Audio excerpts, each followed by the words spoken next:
Alright guys, welcome to part 2 of the How to Fly the NGX tutorial series. As you can see, we're in the flight deck of 737-800. We're in the American Airlines colors, so there's no real point in showing the exterior of the plane though. We're trying to learn to fly it. We're on the ground at Las Vegas at the gate that we selected, Terminal 1 Delta 11. And the aircraft is completely cold and dark, so let's go about getting this started. First things first, we're going to come up to the overhead, and you're going to want to power the aircraft in some way. It has no electrical power, so the first step is to turn on the battery right here, and that provides some electrical power. Now, you can't run on the battery for an extended period of time, much like your car battery. You'll drain it if you leave that on. So you're going to need some form of intermediate power before you start the engines. The battery is very short term. What you can also do while you're up here is arm the emergency exit lights, and those will arm. And so now we need to get some kind of power connected, some other form of power. The best thing, you could start the APU and run off the APU, but that would be burning fuel. So what I prefer to do, and what makes the most sense, is to come down to your FMS, go to FS Actions, Ground Connections, connect ground power, and if you want to, you can also connect air conditioning, and I like to do that, so I'll connect air conditioning as well. Come back up to the overhead, and you can see ground power is available, and we will turn that on and connect it. We can do at this point as well as you can set some lighting. Your position light always needs to be on, and when you're on the ground here, should be on steady. Some airlines use their logo light for the entirety of the flight. Others use it selectively. I like to use it at all times, so I'll turn it on. That's kind of at your discretion, though. So now we'll align the IRSs, which is basically it's not a navigation system so much as it is a positional system. It helps your aircraft. I believe it triangulates. I could be wrong. I don't understand the systems in depth. But it effectively allows your aircraft to determine where it is. And it uses, I know it uses an accelerometer and plenty of other systems in order to do that. It's incredibly important. You need to align your IRSs, set them both to nav. Once you've done that, we need to get fuel and payload. So when you wrote down those numbers earlier, I told you to write down the zero fuel weight, write down your reserve fuel, although that actually will come later. You need to write down your zero fuel weight and your release fuel. Those are the two most important things at this point. So if you go into fuel, you'll board your release fuel. So for us, it was 14,506 pounds. And you'll write here where total pounds of fuel, you'll insert that, and you have 14,506 pounds. Now we need our zero fuel weight payload. We wrote that down as well. It was 129.2, so you'll take your zero fuel weight. In our case, it's 129.2. You'll write that in the scratch pad, and you will insert it right here, and you'll see it. Sometimes it's off by, a couple hundred pounds. That's fine as long as it's close. That's what you're looking for. Now, if you wanted to open up some doors, if you have GSX, and you wanted to use their catering service, their boarding service, things of that nature, by all means go ahead. I tend to just use GSX for pushback, but if you want to use it for boarding, go ahead. You can open your doors at this point and do that, but for the purposes of this video and the way I do things, we're not going to bother. We'll call ourselves boarded since we have fuel and payload, and we will close our doors. So now all our doors should be closed, and they are. You can do now, it's quite brief, and it's totally a matter of personal preference, but I like to do it. You can see I'm in P3D, and these displays are quite washed out due to the HDR lighting, so I just like to turn these displays down a bit so they're a bit easier to see. They look a little gentler on the eyes, and they look better. So I'll turn down all these displays slightly. If you can do this if you want. If you don't want to, by all means, leave them as they are. And if you're in FSX, you really won't need to touch them. So we can come down to the pedestal at this point. And I like to set the pedestal. Now, if you're on VATSIM and you have ATC, you'll be getting a squawk code, which you'll insert here. Since we're flying offline, I'm just going to put in default IFR in the United States, which is 2200. And you'd also have a frequency. Again, since we're offline, I'm just going to tune as I would if I was flying without control on VATSIM. We'll tune Unicom. You really don't need to touch this if you don't want to. If you're on VATSIM, you may need to. But this doesn't affect how the aircraft flies. Now, the navigational radios here do. We'll get to those later. Don't worry about those for now. With that done, we can just get straight into the FMS. Actually, I'm one step ahead of myself. Come back up to the overhead and do a quick flow here. The left-hand vertical panel is fine. The center left is fine. Bang down the middle. Since you have passengers on board, you'll want to turn your seat belts on. Come down here to the middle right. You'll get your window heat on as well. Everything else here can remain untouched for the time being. Recirculation fans can stay to auto, that's fine. Isolation valve can stay open, that's fine. Your packs can stay off if you have an air conditioning unit attached. However, if you didn't have the AC unit attached, you might want to turn these to auto so that there would be some fresh air flowing through the cabin for the passengers as they wait. But since we have air conditioning, we'll leave them off. You can do with those what you please. Although they will need to be off for engine start. More on that later. Bleeds can all be on for now. That's not a problem whatsoever. You also are going to want to set your pressurization panel. So the top number here is your flight level. Set this to whatever your flight level is, and in our case it's flight level 240. And then down here is your landing altitude. Now you're going to want to set this leave it to your current field elevation when you depart. So at Las Vegas, the field elevation is approximately 2,200 feet. Leave that here. Now, you'll see as we're getting ready to plan our descent, we'll change this to the field elevation at Los Angeles, but that will be for a later time. So now, we can get into the FMS. If you want to go to the index page here, you can just take a look at the information. You see the model of the aircraft, 737-800 with winglets, the engine rating, ARAC that's installed, that's fine. You don't need to touch this. Pause in it. You're going to want to put the airport that you're currently at, that you're departing, which in our case it's Las Vegas McCarran. And then you need to align the IRS. You can take either of these positions up here, those will work, or I like to jump. If you click next page, you have 2 GPS positions. I prefer to use those. So I'll insert the GPS position and you'll see the IRS is now aligned. Route. So again, if you have a company route saved, feel free to put that in here. We don't, so I'll show you step by step. Origin, Las Vegas. Destination, Los Angeles. Flight number is American 338. Obviously this will depend on your flight, but this is our flight number. Runway, we said earlier during the flight planning stage, during part 1 of this series, that we're departing off runway 25 right. So we'll insert 25 right. So now, if you click next page, you can put in your various, if you had jetways, we discussed this during the flight planning, you might have intermediate fixes between your airports, you might have jetways. If you have jetways or in-between fixes that aren't a part of a departure or an arrival, a SID or a star, put them in here. So you'd put in any fixes here on the 2, you'd put in, if you have a direct 2, and you'd put in jetways here on the left-hand side via whatever jetway to whatever fix. We don't have those though. We don't have any jetways. We don't have any intermediate fixes. We only have a departure and an arrival, a SID and a star. So we can ignore this. If you had jetways, if you had fixes though, you'd need to put these in here. You need to put in your jetways.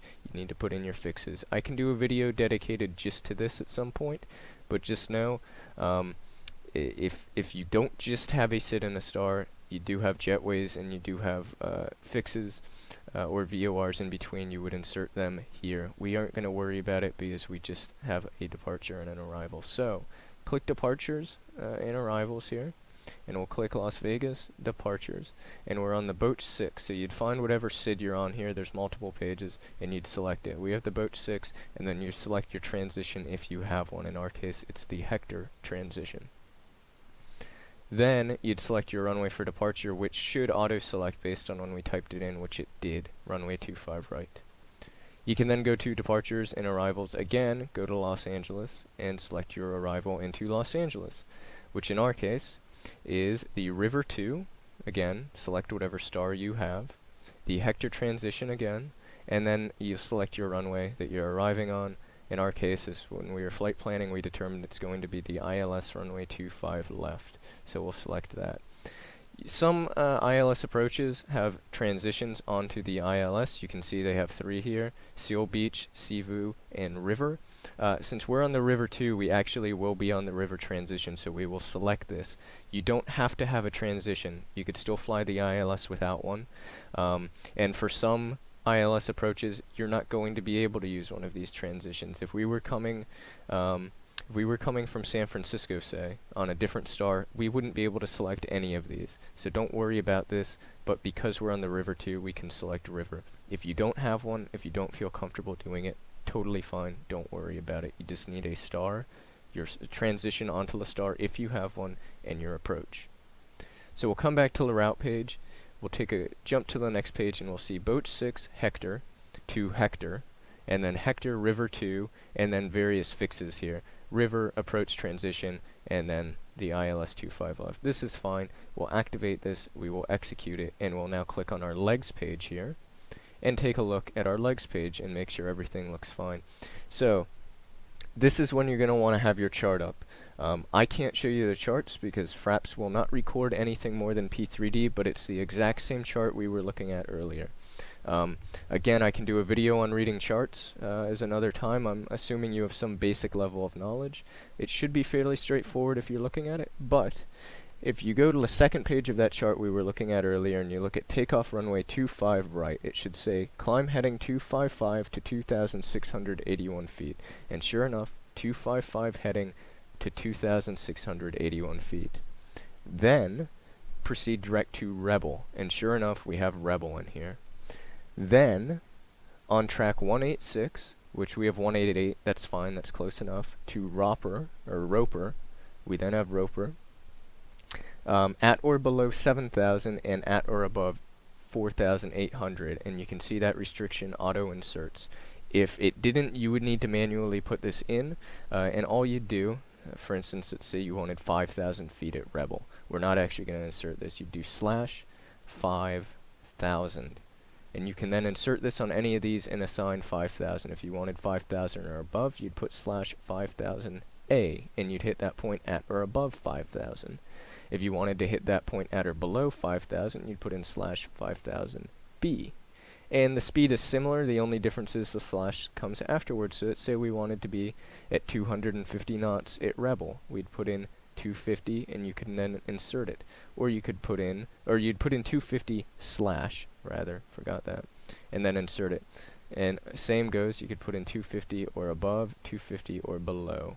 But given that we have our navigation data up to date, all the restrictions are in here automatically. So from Roper, we then track 170, 173 is close enough, to Rod. And then on track 160, 162 is close enough, to Boach, at or above 13,000, and then to our published transition, which is Hector.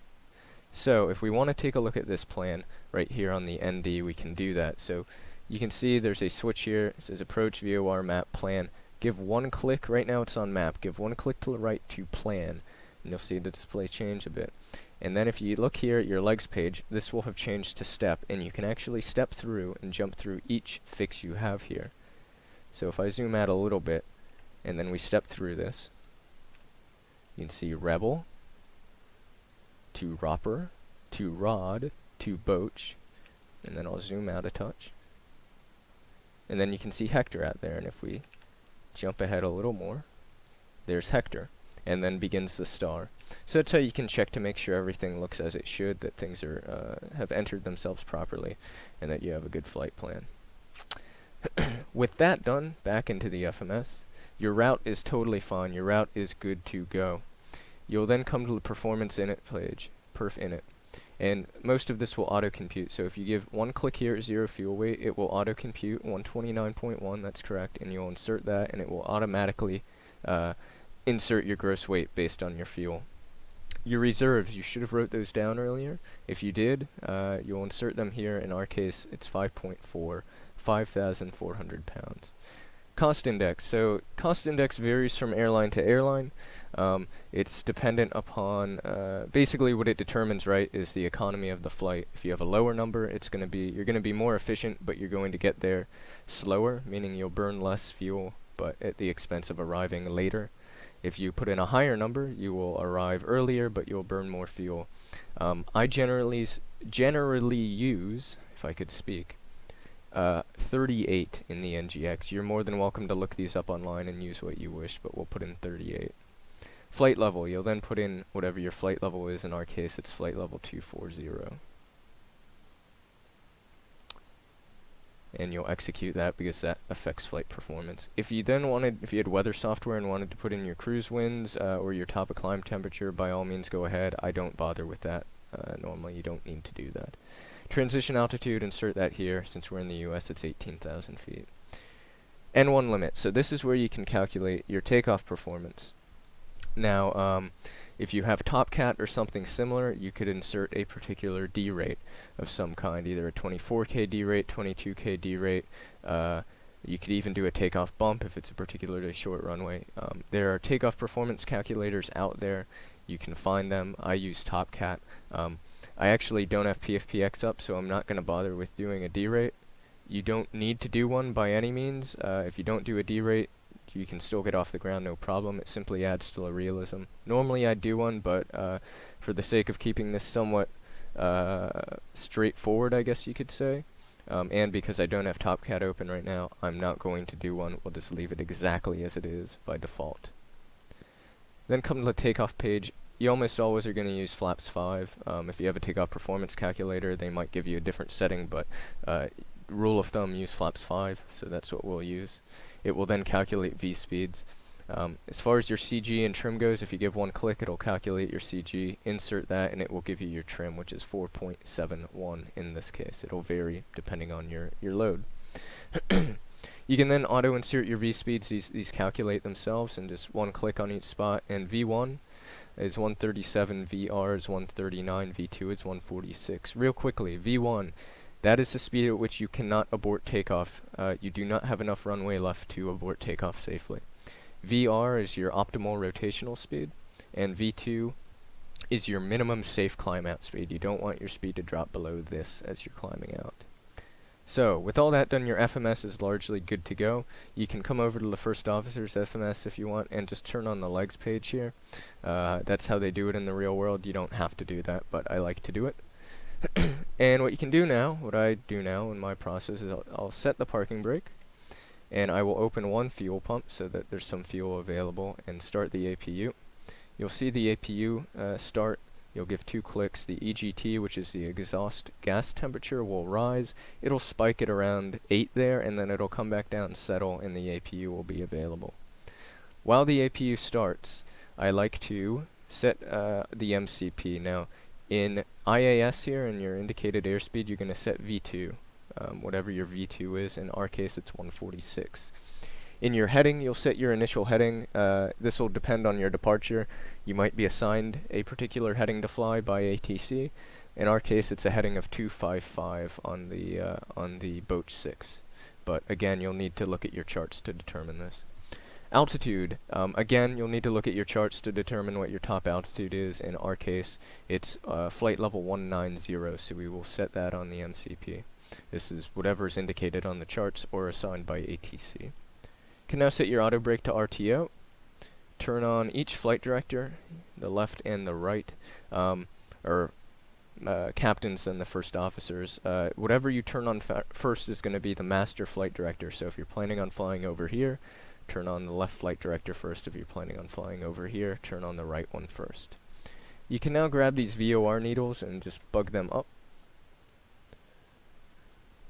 And I like to turn on traffic as well, so that you know, if you had traffic, if you were flying online, that would be shown here on your ND. And repeat the exact same steps over here, VOR needles and traffic. Now if you want, you can turn on your terrain data if you're flying out of an area with high altitude, which Vegas has it, so you can see terrain. It's actually not radar, it's terrain data. This is just a database. And you can turn on data as well if you want, which will give information for each particular fix you have out there. The last step will be to set the altimeter.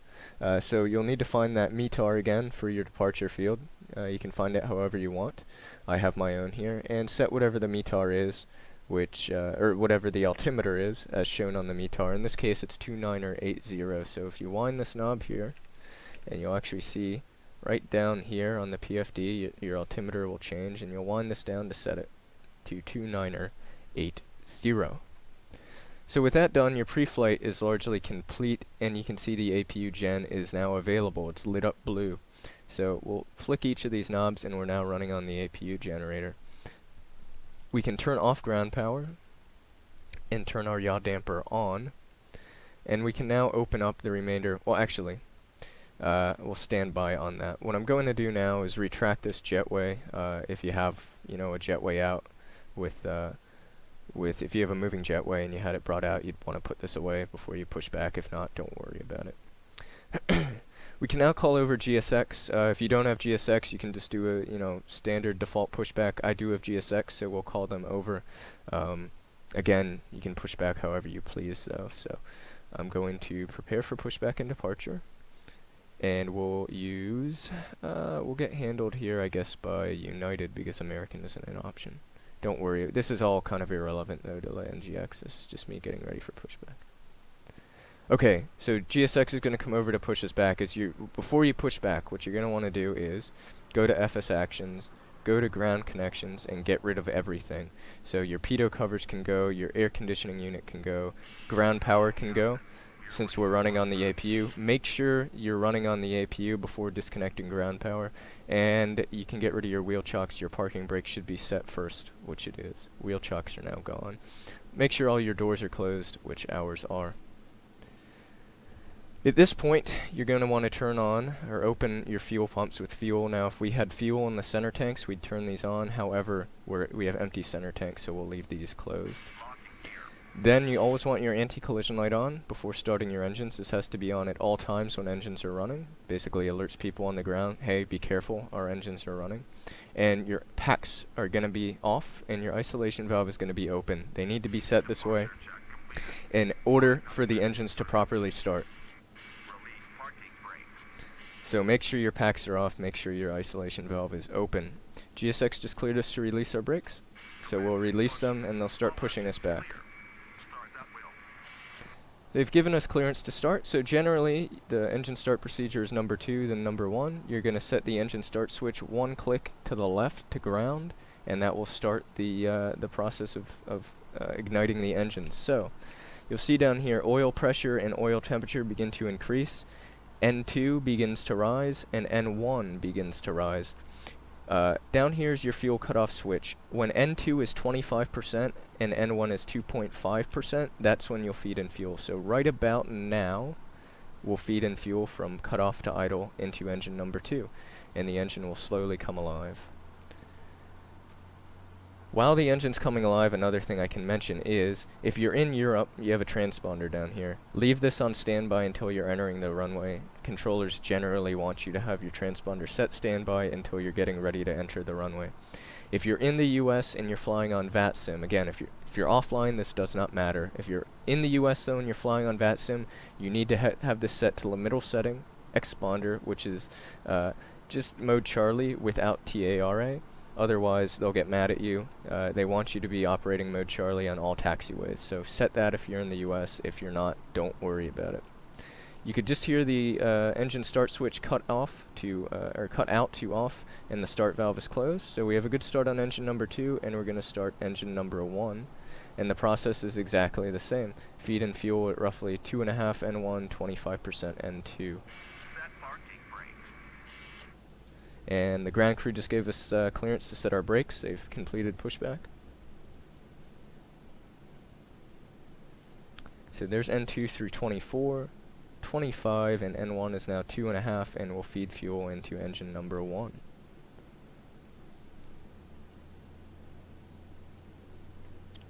Again, just watching for those engines to come alive, keeping an eye on them.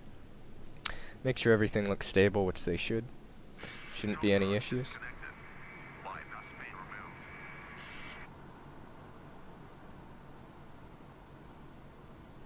At about 17% N1, the ignition switch will cut out, and you'll hear it go. There it goes.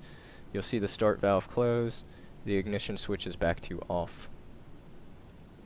So with that done, we have good starts on both engines. You'll come back up here to your bus transfer panel, or to your gen panel, and you'll transfer power to each of your engine generaters.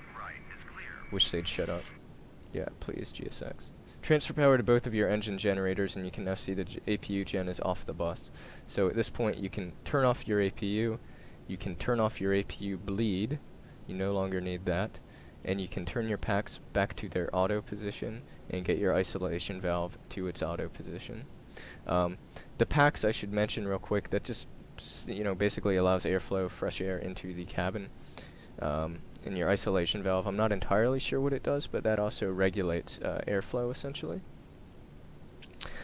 Your bleeds bleed off air, so engine bleeds need to be on when the engines are running, otherwise you'd have hot air built up. Same for the APU bleed. When your APU is running, you need it on to release the hot air. If it's off, you don't need your APU bleed, so that's why we turned it off after turning off the APU. You'll now turn on your electric hydraulic pumps here, and you should see the low pressure lights extinguish as we're beginning. We would need functional flight controls, so we'll want those on, and you can turn your probe heat on at this point as well. It would seem that something on this air conditioning panel is yelling at me. 2 seconds.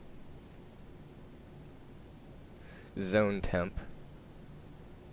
We'll reset this. Don't worry about that. This will happen occasionally. It's a little bug where the zone temp gets off. That shouldn't happen often. If you ever see that, what you can do is right here, click the trip reset, and it will completely reset that. Don't worry about that.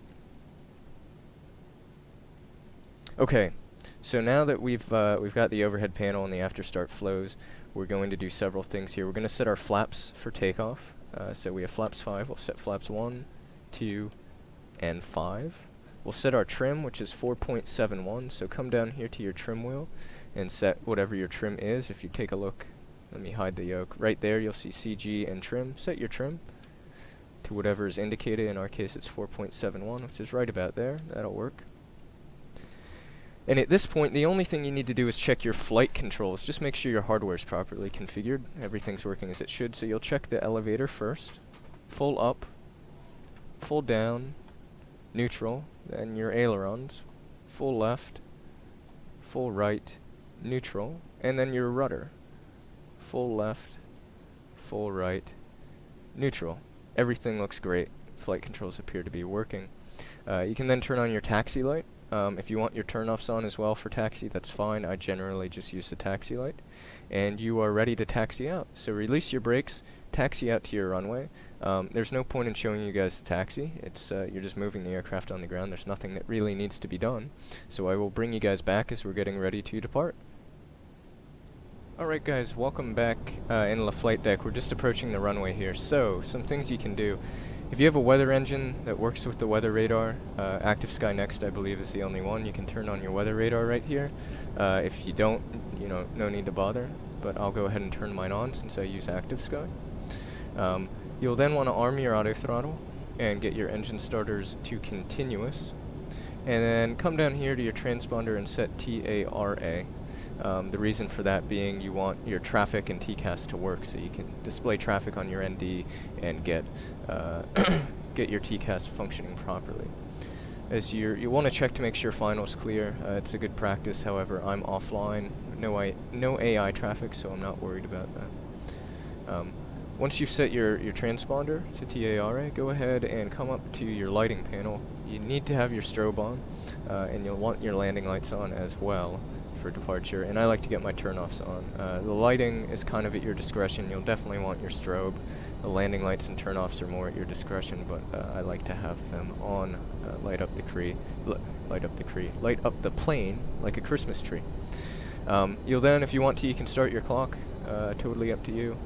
If you don't want to, no need to bother. If you want to do it, feel free. So our clock is started. You'll advance your throttles to about 40%. Let them stabilize there. And then if you see, there's a little click spot right here that functions as your takeoff power. So once your engines are stable, you'll find that click spot, and there's toga. You'll see N1, heading select in toga. Airspeed is alive. Thrust is set. As you pass through 80 knots, you'll call out 80 knots, and you'll see thrust hold enunciate here on the PFD.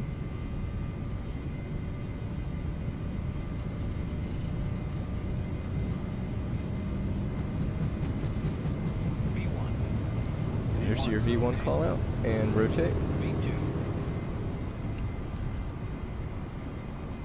As you see positive rate of climb, you can call out positive rate of climb and bring your landing gear up. And just follow your flight director at this point. At 400 feet, you'll want to select your lateral navigation mode. In our case, we're going to take LNAV. If you were on a heading, you'd take heading select, but you'll want to take that at 400 feet.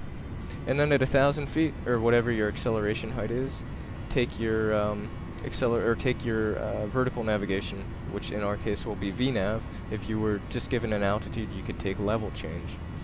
Since we're on an RNAV departure, we will select LNAV at 400 feet and VNAV at our acceleration height, which is 1,000. However, again, if you were given a heading, or if you were just given an altitude to climb to, you would take heading select and or level change, and then bug in your speed manually with level change, which basically is best rate of climb to a particular altitude, given a particular speed. So you just follow your flight director here. You can see that 2 bars here. Follow that, and you'll get to where you need to go. You can see as your speed comes up, bring in your flaps. So speed checked flaps 1.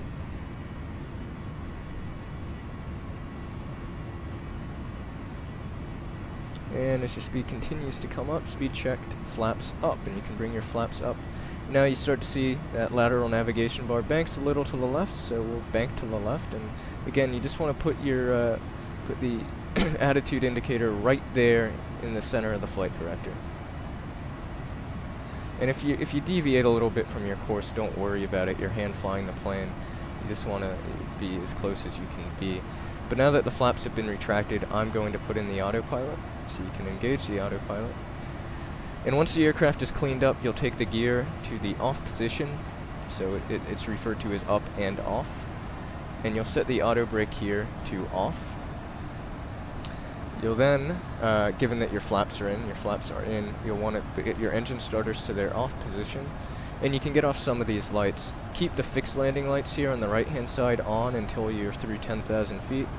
But you can turn off your retracts, your retractable landing lights, your runway turnoffs, and your taxi light at this point after the initial climb out. And you can also see it's going to hold 7,000 feet until we're at Roper, because it wants us at or below 7,000. So suppose ATC called you up and said climb and maintain flight level 240. You could click right over here on altitude intervene, and that's going to clear any restrictions and just take you straight up. However, for the sake of example, we'll leave the restrictions in and let the plane manage them itself. But if you ever get a climb and maintain, you're free just to go straight up to that altitude. You don't have to hit any restrictions. And you can see now we're beyond Roper, so we're through that restriction. Climb thrust engages again. We go back into VNAV speed, and the plane will begin to climb and accelerate. Well, climb. It won't accelerate until 10,000 feet. Now, we had on our MCP altitude, we set 190, which of course was the initial climb out. Once you're a little ways up, you can just go ahead and set this up to your flight level, which in our case is flight level 240. You will not go above whatever altitude is set here. Whatever altitude is in here, the plane will, it's a hard restriction, and the plane will obey it. So if you left that at 19,000, flight level 190, the plane would not climb up to 240. It would stay at 190. So you need to set your cruising altitude here after you depart. Otherwise, the plane isn't going to go up there. As you can see, we're just climbing now, about to be through 10,000 feet. So as we get through 10,000 feet, we'll come up to the overhead panel. There it is, and we will turn off our landing lights. And you'll now see the plane accelerate here through the 250 knot speed restriction, because you're limited to 250 knots or lower below 10,000 feet. So the plane will begin to accelerate. And then the only thing you need to do at this point, the aircraft is pretty well cleaned up. The only thing remaining is to reset your altimeter. Now, if you're in Europe, your transition altitude will vary from country to country. Given that we are not in Europe, we're in the US, it is standardized at 18,000 feet. So when you pass through 18,000 feet, you'll click right here. You can see it says Baro, this is your altimeter. You'll click standard right there, and it will reset your pressure to standard. But you'll want to wait till your transition altitude to do that.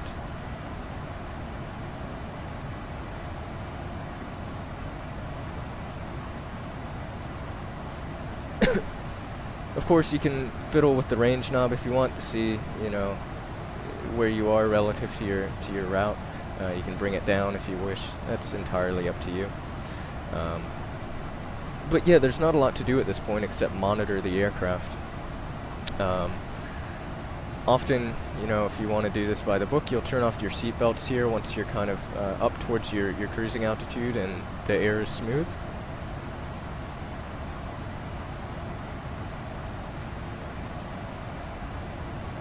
So what I'm going to do is I will wait until we get to 18,000 feet, and then I'll reset our altimeter.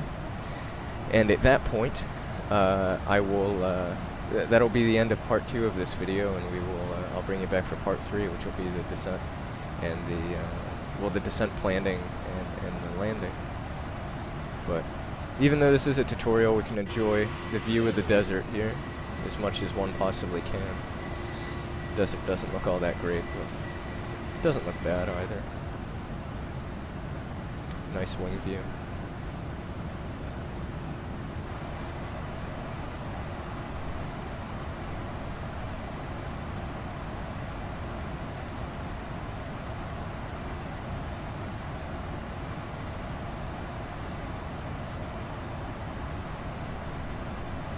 And you can see here top of climb is indicated. So a couple things.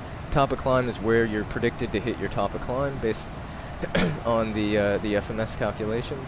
And then this green arc is where you're going to hit your MCP altitude. So that green arc is where we're going to hit flight level 240 based on our current rate of climb. Now obviously this will shallow out, and eventually that green arc should line up exactly with top of climb, and we should hit both at essentially the same time. But yeah, that green arc tells you, based on your current vertical speed, you're going to hit this altitude at this point. Another good practice, just sync up your heading bug with your current course. This has no effect on your course, but if for some reason LNAV failed, you could have heading select synced up with your bug, so just set that so that they match. You don't have to, but it's a good practice. And here is 18,000 feet. We're through a transition altitude, and I will click standard, and you can see standard is now set. So we're pretty much, there's nothing more to do. It's just climb up to cruise, and we'll level off there for a bit. So this concludes part 2 of the How to Fly the NGX tutorial series, and I will see you all for part 3, the descent preparation, the descent itself, the approach, the landing, and the shutdown of the aircraft.